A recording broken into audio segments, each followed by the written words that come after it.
Hello दोस्तों। आज हम भगवान विष्णु के 10 अवतारों में से एक मत्स्य अवतार की कहानी लेके आए हैं। तो कहानी इस प्रकार है। बहुत समय पहले जब सतयुग का समय था, एक बार राजा सत्यव्रत, जो बाद में मनु के नाम से भी प्रसिद्ध हुए, नदी में स्नान कर रहे थे।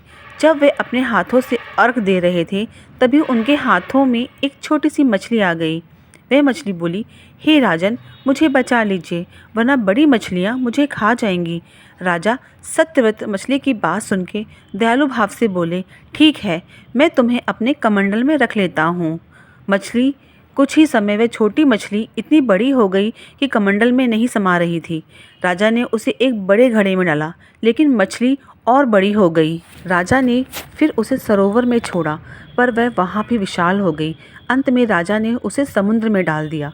तब मछली मुस्कुराकर बोली, हे राजन, मैं कोई साधारण मछली नहीं हूँ, मैं स्वयं भगवान विष्णु हूँ। बहुत जल्द पृथ्वी पर एक भयानक प्रलय आने वाली है, जिससे सारी सृष्टि जलमग्न हो जाएगी।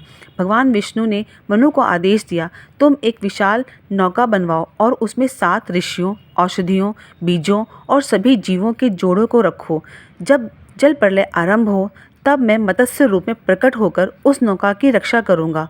राजा ने भगवान की आज्ञा मान के नौका तैयार कर ली।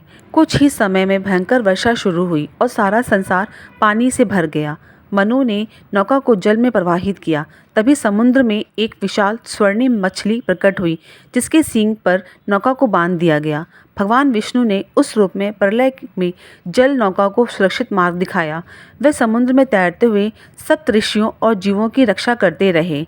जब जल कम हुआ और प्रलय समाप्त हुआ, तब भगवान विष्णु ने मनु से कहा, अब इस पृथ्वी पर फिर से जीवन फैलाओ, बीज बो और सृष्टि का पुनर्निर्माण करो।